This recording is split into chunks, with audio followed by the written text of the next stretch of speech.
영접 기도에 대해서 크게 비중을 두지 않습니다.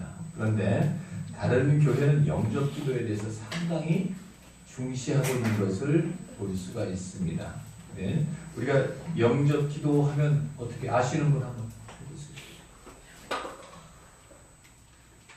주여 하나님 아버지, 나는 죄인입니다. 로 시작해서 이제는 아버지 하나님께서 나를 통치하여 주시고 나를 하나님의 자녀 삼아 주시옵소서, 말씀대로 살겠습니다 라는 요지의 영접 기도를 하고 나서, 그리고 난 다음에 뭐라고 그래요?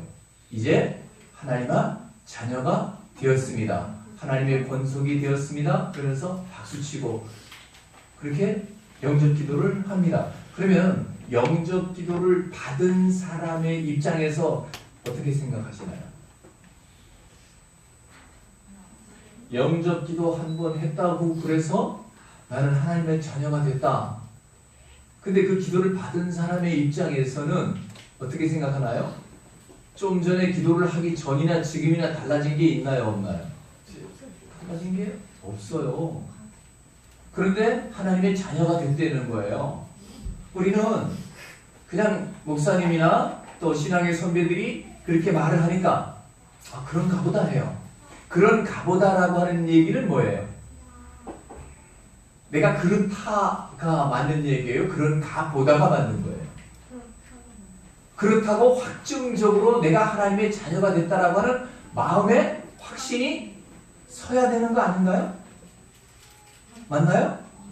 네, 그렇게 돼야 되는데, 근데 영접 기도를 받은 사람들 대다수를 들어보면 글쎄 저는 잘 모르겠어요, 이렇게 된다는 거예요. 근데 그 말씀의 그 기절이 오늘 영접하는 자, 곧 그 이름을 믿는 자들에게는 하나님의 자녀가 되는 권세를 주셨으니, 이렇게. 이게 사람의 힘으로 되는 것이 아닙니다. 혈통으로나 육정으로 된 것이 아닙니다. 하나님의 각별하신 예정하심이 있기 때문에 오늘 하나님의 자녀가 되었습니다. 할렐루야. 박수를 치는 말이에요. 근데 항상 보면 우리가 하나님 말씀을 그래서 뭐라 그랬어요? 자세히 보라 그랬어요. 자세히 보라. 성경을 자세히 보라. 그리고 사실상 내가 심정적으로 동의하고 그리고 난 다음에 그 믿음이 서기 시작을 하는 거예요. 믿음은 갑자기 되어지는 것이 결코 아니라는 거죠. 우리가 한글 성경을 보다 보면 오늘 여기 보면 영접했으니까 하나님의 자녀가 됐다는 거예요. 근데 사실상 본인은 이게 도무지 뭐가 뭔지 모르겠다는 거죠. 참 감사하게도 그런 신앙을 가지고 시작을 해서 오늘날 견고하게 신앙의 자리를 잡은 사람이 대다수예요. 그런데 뭐예요? 하다가 넘어지고 쓰러질 때 그럼 또 난 뭐야? 그러면서 다시 뭐예요? 제자리로 돌아간다는 거예요. 그래서 오늘 말씀을 잘 한번 새겨들을 수 있기를 바랍니다. 오늘 말씀의 요지는 14절을 중심으로 하겠습니다. 14절 다시 한번 읽어볼까요? 시작. 말씀이 육신이 되어 우리 가운데 거하심에 우리가 그의 영광을 보니 아버지의 독생자의 영광이요 은혜와 진리가 충만하더라. 자, 이 말씀은 누구를 지칭하는 거로 들려요? 네? 예수님이 1절에서 태초에 말씀이 계셨대요. 그리고 그 말씀이 하나님이래요. 그 하나님이 이 땅에 육신을 몸을 입고 오신 거예요. 근데 우리가 이렇게 보니까 독생자의 영광이요 예수님은 은혜와 진리가 이거 인정해요, 안 해요? 다 한결같이 하잖아요. 그러면 그건 예수님의 이야기일 뿐이지 오늘 이 현실 속에서 지금 나와 현존하는 나와 예수님과의 관계 속에서 이 말씀을 어떻게 적용할 것인가 라고 하는 것을 살펴보기 위함으로 오늘 이 기절을 택했습니다. 여기서 말씀이, 그 말씀이 호로고스, 그 말씀이 때바르라고 이제 히브리어로는 그렇게 말씀을 하고 있는데, 그 말씀은 뭐 정돈하다, 정리하다 이런 의미도 가지고 있습니다. 육신이 되어, 육신이 되다, 육신 사르크스, 육체, 몸, 살, 뭐 이런 표현이 되어 있습니다. 근데 히브리어에서는 빠사르라고 했어요. 빠사르라고 하는 의미는 뭐냐면 살, 몸, 신선하다, 즐거운, 기쁜 소식, 선포하다, 전파하다, 좋은 소식을 전하다. 뭐 여러 가지 의미로 되어 있는데 이 바사르라고 하는 것이 이사야서에는 이렇게 기록하고 있습니다. 아름다운 소식을 전하게 하려 하심이라. 이렇게 우리 한글로 긴 문장을 갖다가 이 히브리어는 바사르 이렇게 있습니다. 아름다운 소식을 전하게 하려 하심이라. 이사야 40장 9절에도 아름다운 소식을 전하는 자여, 이걸 한 단어 바사르, 이 세 글자예요. 바사르, 베트, 쉰, 그 다음에 러시 이렇게 되어 있는데 이 바사르라고 하는 단어 속에 의미하는 육신이 되었다라고 하는 것, 그 육신이 됐다는 얘기가 아름다운 소식을 전하는 것이다라고 하는 거죠. 말씀이 육신이 되어, 곧 그 얘기는 무슨 얘기냐? 하나님의 말씀이, 하나님이 내 마음속에 들어옴으로 말미암아 내가 정리정돈이 됐다. 내 안에 혼재해 있던 여러 가지 것들이 정리정돈이 되었다 라고도 표현할 수 있다는 거예요. 여러분, 하나님의 말씀을 듣고 혼미하던 내 정신이 맑아지고, 그리고 어지럽고 정말 난잡했던 내 생활이 정리되고, 이것이 바로 말씀의 육신이 되었다 라고 볼 수 있는 것이다 라고 하는 거죠. 그래서 여기에서 이 되었다 라고 하는 것, 아름다운 소식이 전함으로 내가 정리정돈이 되었다. 그러니까 난잡한 생활을 하던 사람이 예수 그리스도를 영접함으로 말미암아 과거의 그 모든 것들을 정리정돈하고, 그러죠? 사람다운 사람으로 변했다. 이것이 바로 말씀이 육신이 되었다 라고 하는 표현 속에 함축되어 있는 의미라고 하는 것이지요.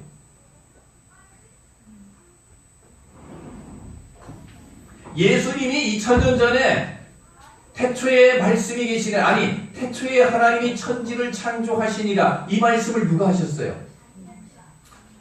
예수님이 하셨잖아요. 예수님이 빛이 있으라, 이 말씀 누가 하셨어요? 예수님이 하셨단 말이에요. 그가 없이는 창조된 것이 하나도 없다고 그랬어요. 곧 그 얘기는 말씀을 하지 않으면 창조된 것이 없다라고 하는 얘기예요. 태초에, 그래 육신으로 태어난 건 언제예요? 이름하여 2000년 전에 아기 예수로 동방박사에 이렇게 환영을 받으면서 태어나신 그 분이 육신이 되어서 예수님이 육신으로 이 땅에 태어오셨다. 성육신 하셨다. 이 신학적인 용어로 우리가 그렇게만 알고 있다는 거예요. 그런데 그 말씀이 오늘날 나에게는 어떻게 적용이 되느냐라고 하는 거죠.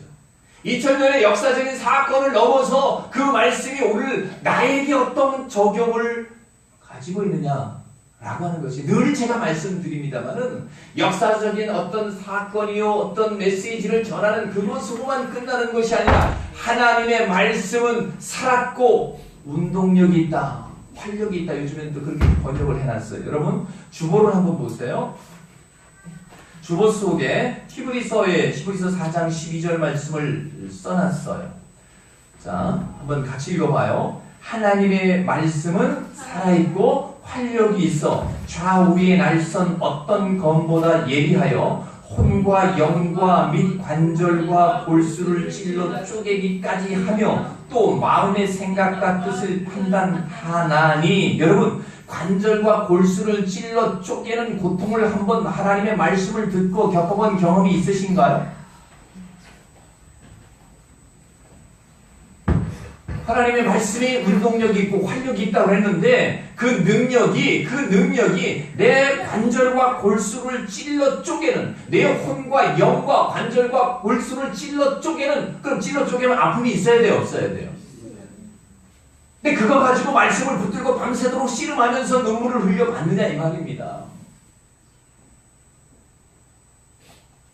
왜 내가 예수를 믿은 지 10년이 넘고 20년이 넘었는데 나의 삶됨은 왜 이 꼴 이 모양인가? 라고 하는 것들 때문에 가슴을 줄이 짜면서 눈물로 하나님 내 힘으로 될 수 없사오니 하나님 나 좀 도와주세요. 이것 가지고 씨름을 해봤냐 말입니다. 우리가 내 사업 잘 되게 해주시고 이번에 좀 있으면 이제 입시철 됩니다. 입시철 되면 또 무슨 기도회가 있어요? 수능 자녀들을 위한 수능 기도회, 저 절간에도 뚝딱뚝딱거리면서 또 난리치고, 이게 다 뭐하는 짓인지 모르겠어요. 여러분, 성경은 심은 대로 거둔다 그랬어요. 물론 어떻게 해요? 열심히 공부했는데 그날따라 정신이 혼미해져서 잊어버릴 수 있어요. 그런 것들을 하나님 도와주세요. 이것은 우리가 할 수 있어요. 근데 연필을 굴려가지고 맞는데 떨어지게 해주세요. 이건 아니잖아요. 침을 뱉어서 몇 번을 해야 됩니까? 이게 뭔가 지금 한국 교회가 잘못돼 가고 있다는 거예요. 심은 대로 거둬 공부한 대로 실력은 나오게 돼 있어요, 없어요? 그럼 예수 안 믿는 사람들은 어떻게 되는 거야 도대체? 쇠가 빠지게 밤새도록 2시간밖에 안 자고 공부했는데 그러면 떨어져야 되나? 난 이럴 때 생각하면 막 가슴이 뒤집어지는 거예요. 여러분, 우리가 수고한 대로 내가 땀 흘린 대로 거기에 결과를 얻는 것은 당연한 성경의 원리인 줄로 믿습니다. 근데 우리가 왜요? 이 하나님 말씀 때문에 정말로 혼과 영과 골수와 관절이 찢어 쪼개지는 그 아픔을 우리가 겪었느냐는 말입니다. 그래서 말씀이 육신이 된다라고 하는 얘기는 말씀의 통치를 받고 내가 생각은 이런데 하나님이 원치 않는다면 어떻게 해요? 내 던져 버릴 수 있는 결단과 용기가 말씀이 육신이 되어가는 과정이란 말입니다. 할렐루야. 인정하십니까? 네, 그렇잖아요. 근데 우리는 어떻게 해요? 여전히 말씀은 말씀이고 말씀은 들을 때뿐이고 지금 목사인 저 자신도 이 말씀을 하는 내 자신의 입술도 부끄럽기는 매한가지란 말입니다. 그러나 시간이 되고 때가 가면서 우리가 자꾸 깨달아지잖아요. 그러면서 어떻게 해요? 변화가 돼야 한대요. 네, 어느 날 갑자기 되는 건 아니에요. 여러분, 사도 바울이 다메섹에서 예수를 만났어요. 근데 몇 년 동안? 3년 동안 아라비아에 갔어요. 거기서 첫 번째 예수를 만났을 때 그 도킹 사건은 이루 말로 형용할 수 없는 나에게 엄청난 데미지를 주었어요. 왜? 시각이 바꿔지는 거예요. 시각이 바꿔져. 지금까지 고정관념화되어 있던 내 시각이 바뀌어지면 내가 미쳤나? 예수 믿다가 이건 돌아버리겠네. 이런 경험이 목사님 저에게 있잖아요. 근데 세월이 지나다 보니까 관성의 법칙에 의해서 여전히 다시 죄로 물들어가는 그 모습을 우리는 탄식하는 거예요. 그래서 오호라 나는 곤고한 사람이다. 바울도 그렇게 고백하는데 우리는 그렇게 해본 적이 있느냐 이겁니다. 그래서 이 영적인, 이 원어적인 의미의 개념은 기쁜 소식, 복음의 말씀이 우리 안에 오셨다라고 하는 거예요. 말씀이 육신이 됐다라고 하는 것은 우리가 그 말씀이 우리가 귀 둘이 뚫려 있다고 그랬잖아요. 왜 귀가 둘이 뚫려 있다고 그랬어요? 네? 쓸데없는 말씀을 한쪽 귀로 듣고 한쪽 귀로 쏟아내라는 얘기고 정말 생명의 말씀은 두 귀로 반짝 쫑긋하게 들으라는 거야. 행여나 한쪽 귀가 고장이 나면 스피어 귀가 들을 수 있도록 해달라는 거지. 이건 제 설명입니다. 사랑하는 여러분, 정말로 2000년 전에 인간의 몸을 입고 이 땅에 오신 거 부정할 수 없어요. 역사적인 사건이에요. 이건 실제란 말이에요. 팩트란 말이에요. 근데 중요한 것은 그 말씀이 오늘날 나에게 어떻게 적용할 것이냐. 사랑하는 여러분, 우리가 영접하는 자, 곧 그 이름을 믿는 자들에게는 하느님의 자녀가 되는 권세라는 권세. 권세는 뭐예요? 가라, 그럼 가는 거고, 오라, 그럼 오는 거예요. 그 정도의 능력이 있어요. 내 안에 있는 죄의 어둠이 물러가라, 갈 수 있는 그런 권세를 누릴 수 있기를 주의 이름으로 축복합니다. 여기에서 보면 되어, 육신이 되어 그랬잖아요. 에게네토, 되다. 이게 이걸 파싱을 해보면 동사, 직설법, 부정과거, 중간비법 3인칭이에요. 즉 무슨 얘기냐? 기쁜 소식이 되어져 왔다는 거예요. 하루아침에 되는 게 아니고 내 자신이 하나님의 말씀을 듣고 깨달으면서 어떻게 해요? 자꾸 여러분 말씀드렸듯이 이 강이나 바닷가에 이 조약들이 옛날부터 애초부터 조약들이 아니라고 그랬잖아요. 그게 어떻게 세월이 지나고 시간이 가면서 파도에 실리고 자기들끼리 조개껍질에 실리고 이렇게 하면서 어떻게 해요? 동글동글 납작납작 이렇게 했대죠. 가는 거예요. 어느 날 갑자기 모난돌이 동그랗게 된 게 결코 아니라는 말이에요. 그 숱한 세월 속에서 수천 년 아니 수만 년이 흘러갔을지도 모르잖아요. 그 세월 속에 이 절벽에 깎여져 있던 그것이 파도에 실려서 넘어졌어요. 그 돌이 부서지고 그렇게 하면서 지금 예쁘장한 조약돌이 됐단 말이에요. 그러니까 우리의 모난 부분들이 하나님의 말씀을 들으면서 어떻게 해요? 되어져 왔다는 거예요. 말씀이 되어져 왔다는 거예요. 그러니까 부정과거를 썼다는 얘기는 어떤 정확한 이 시간이 있는 것이 아니에요. 그 과거 속에서 하나님의 말씀을 들으면서 내가 이렇게 사람 되어져 가고 있다라고 하는 거예요. 예수화 되어져 가고 있다는 거예요. 신이 되어가고 있다라고 하는 거죠. 그래서 철들자 뭐예요? 철들 때까지 그게 뭐야? 일생이에요. 일생 평생토록 나는 사람이 되어져 가는 과정이란 말이에요. 우리 어르신들이 선조들이 얼마나 기가 막힌 표현입니까? 철이 들자 망령이라고. 이게 망령기 돌 때까지 뭐 한다는 거야? 철 들어가는 과정이다라고 하는 거예요. 근데 뭐 된 줄 알고 자기 착각하고 있잖아요. 근데 속을 들여다보면 어떻게 해요? 여전히 똑같은데. 그것 때문에 가슴앓이를 우리가 말씀을 그래서 배우고 알고 깨달아서 내 속에 하나하나 채우자. 그래서 인격이라는 인격. 영격. 성령이 내주하는 나의 안이 되어져 가는 거예요. 그래서 말씀의 통치를 받는 거예요. 국가의 3요소. 법이 있어야 되잖아요. 국토가 있어야 되잖아요. 또 뭐가 있어야 돼요? 백성이 있어야 되잖아요. 그러니까 그 하나님의 말씀의 통치를 받는 영역이잖아요. 교회라고 하는 것이. 그러면서 어떻게 해요? 내가 하나님의 말씀에 그 통치에 수긍해서 그 밑으로 들어가는 거예요. 하나님의 말씀 밑으로 내가 들어가는 거란 말입니다. 그래서 때로는 내가 손해를 볼 수밖에 없는 상황이 됐을 때도 그 손해를 감수하는 것, 그것이 믿음이잖아요. 사랑하는 여러분, 여기에 정말 여러 가지 생각들을 할 수밖에 없는 것인데, 늘 그렇게 함으로 말씀이 내 안에 있다는 것은 누가 내 안에 있다는 거예요? 예수가 내 안에 있다는 거야. 나의 주인이 됐다는 거야. 그래서 나와의 갈등이 이 안에 있어요, 없어요? 있잖아요. 그래서 거기에서 이 우리라고 하는 것, 해민이라고 하는 것, 이것을 가보면 우리라고 하는 것은 우리는 뭐예요? 우리는 수로 말하면 복수의 개념이잖아요. 그렇죠? 이게 이 성경에 단수, 복수, 상수, 쌍수 이런 게 단순히 수의 개념이 아니고 이게 의미적으로 우리가 봐야 된다는 말이에요. 여러분, 하늘이라고 하는 것이 단수일까요? 복수일까요?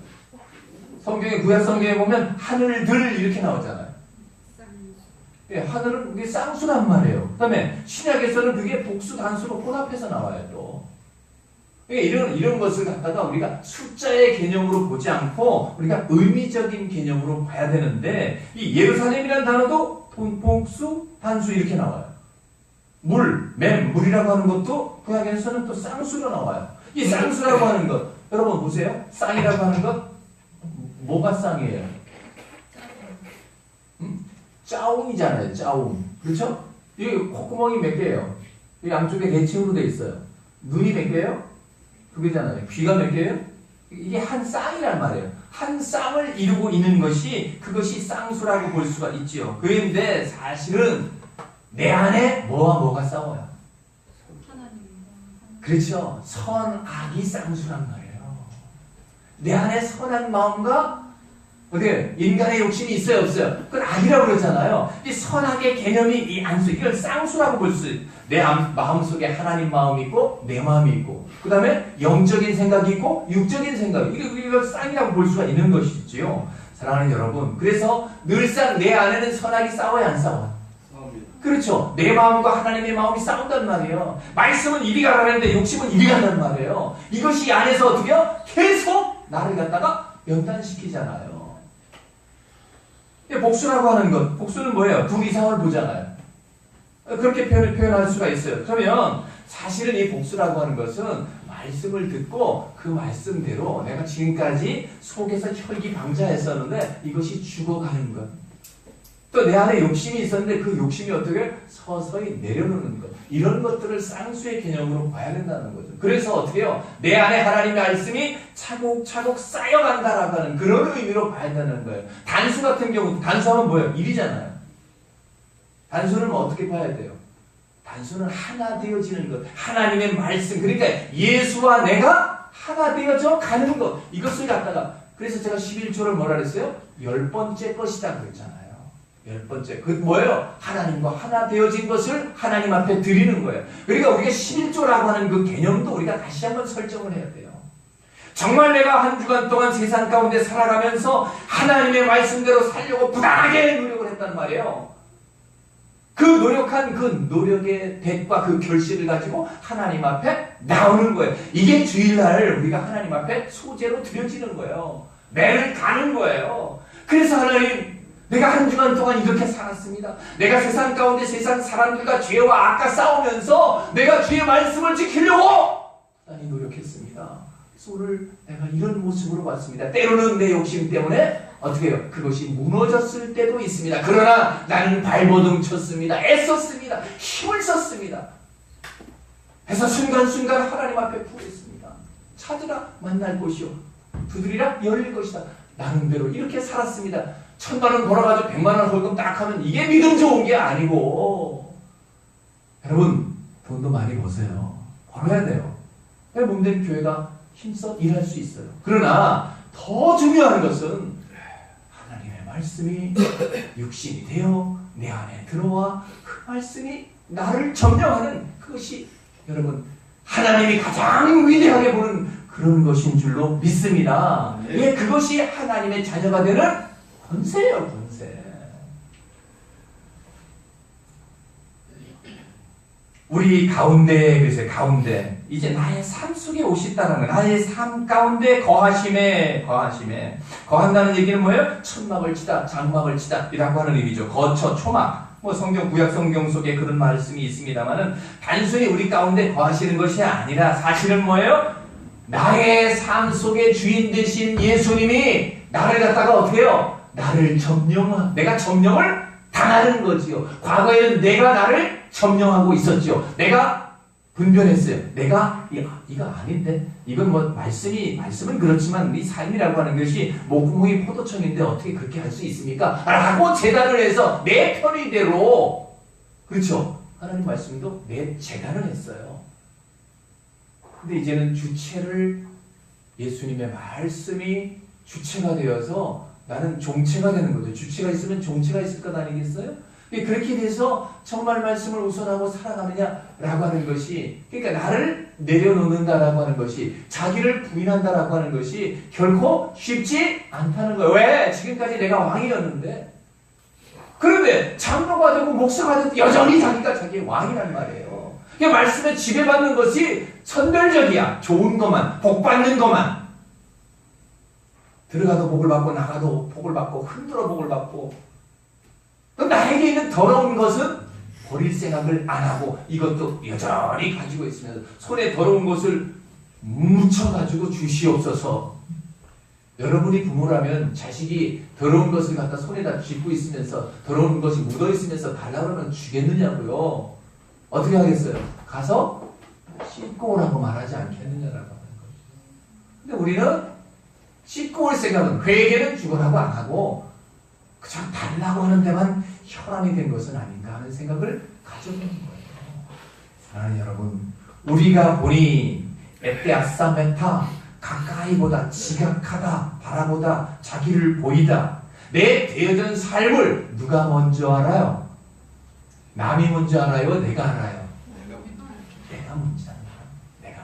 우리가 보니 내 안에 있는 것들이, 내 안에 우리라고 하는 그 복수의 개념보다 우리라고 하는 것은 1인칭 내 안에 있는 더러운 것들이 쓰러져 나가고 거기에 하나님의 말씀이 채워진 나, 그것을 우리가 본다라고 하는 거죠. 자기를 보는 거예요. 나의 삶을 돌아보는 거예요. 그래서 잘못된 부분들을, 여기서 내가 잘못됐구나, 이런 부분들은 우리가 회개해 나가는 거죠. 하나하나 정리해 나가는 거죠. 그래서 그 사람이, 저 사람이 어느 교회에 집사했는데 옛날에 예수 안 믿을 때는 완전히 욕심 보따리더니 예수는 믿을만 하구나.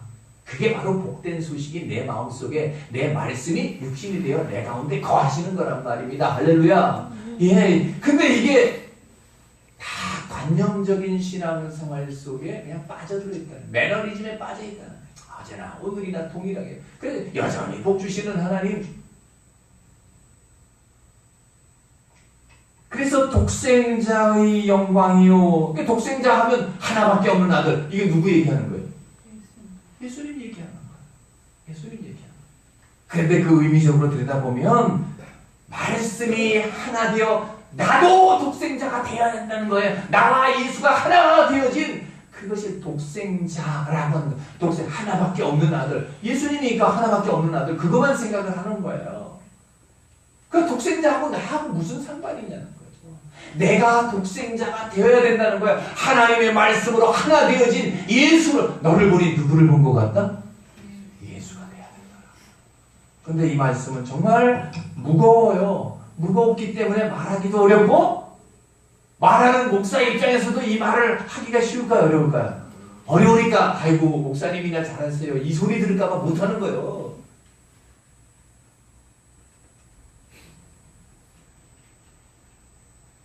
아버지 파트로스 아버지의 영광이다. 아버지 옆에. 그러니까 예수가 늘 예수님께서 아버지가 일하시니 나도 일한다 그랬어요. 자기가 하는 말은 내가 하는 말이 아니고 누구의 말이라 그랬어요? 아버지의 말이라 그랬어요. 그러니까 저와 여러분이 우리가 말하는 모든 것들이 아버지 곧 예수님 삼위일체 하나님 되시는 그 하나님의 말씀이 나의 입술을 통해서 전달되어지는 것, 그것이 바로 말씀이 육신이 되어 있는 상황이라는 거예요. 거기서 카리스, 은혜와 진리, 에멘트 충만하더라 라고 하는 것은 여러분 우리와 우리 자신 속에서 아이고 나는 자신이 없어요. 그거는 예수님이나 하는 얘기죠. 그런데 예수님은 바람이 뭐예요? 오늘도 영접하는 자, 곧 그 이름을 믿는 자라고 하는 것이 오늘 은혜와 진리로 충만한 사람에게 주시는 아버지 하나님의 자녀가 되는 권세를 주셨다라고 하는 그 말씀 속에 내포되어 있다라고 하는 거지요. 그래서 말씀과 내가 같이 간다라고 하는 건 너무 참 어떻게 보면 오늘 드리는 이 말씀은 우리의 실제와는 너무 거리가 멀리 떨어져 있어. 그래서 내가 이루지 못할 것일 줄로 아예 체념해 버릴 수가 있다는 거죠. 너무 갭이 많아. 그런데도 불구하고 이 말씀을 해야 되는 것은 말씀이 그러니까. 아이고 목사님 그거 참 어렵습니다.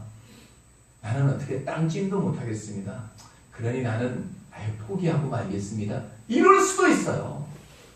그럼에도 불구하고 말씀은 뭐예요? 말씀이니까. 말씀은 말씀대로 전해야 되지 않겠느냐라고 하는 거죠. 이게 설교자는 이런 부담이 언제든지 있습니다. 그래서 제 자신 스스로가 생각을 하는 거죠. 그러면 이 말씀을 준비하면서 은혜는 누가 먼저 받을까요? 내가 먼저 참. 이 말씀을 들여다보면 볼수록 누가 보여요? 예수가 보이고 내가 보이는 거예요. 말씀은 히스토리, 예수님의 이야기 플러스 마이 스토리, 나의 이야기가 되어서 하나님이 원하는 자리 은혜와 진리로 충만하게 되는 그것이 바로 독생자의 영광이라는 거예요. 예수님의 영광뿐만 아니라 그 독생자 예수가 내 안에 들어와서 나를 통해서 하나님의 영광이 드러날 수 있기를 거룩하신 예수님의 이름으로 축복합니다. 아멘. 하나님 아버지, 비수 같은 하나님의 말씀이 우리의 영과 혼과 골수와 관절을 찔러 쪼갤 때 그 아픔이 우리가 늘 가슴 속에서 자리할 수 있도록 은총을 베풀어 주시기를 원합니다. 워낙 다른 세계의 말씀인 것 같아서 때로는 포기하고 싶을 때도 있습니다. 나는 도저히 이루지 못할 것이다. 그래서 쳐다보지도 말 것이다 라고 생각할 수도 있습니다. 그러나 인간만이 하나님의 성령이 우리를 이끌어 주시기를 소원합니다. 때로는 우리 마음과 뜻과 정성이 정말 하나님이 기대하는 수치에 모자라기 때문에 우리 자신 스스로도 부끄럽기 그지없지만 그럼에도 불구하고 얼굴에 철판을 깔고 하나님 앞에 나와서 은혜를 구하는 것이 바로 성도의 도리라고 믿습니다. 하나님, 말씀이 육신이 되어 우리 가운데 거하는, 그래서 하나님의 자녀가 되는 놀라운 은총을 우리에게 허락하여 주시옵소서. 예수 그리스도의 이름으로 기도하옵나이다.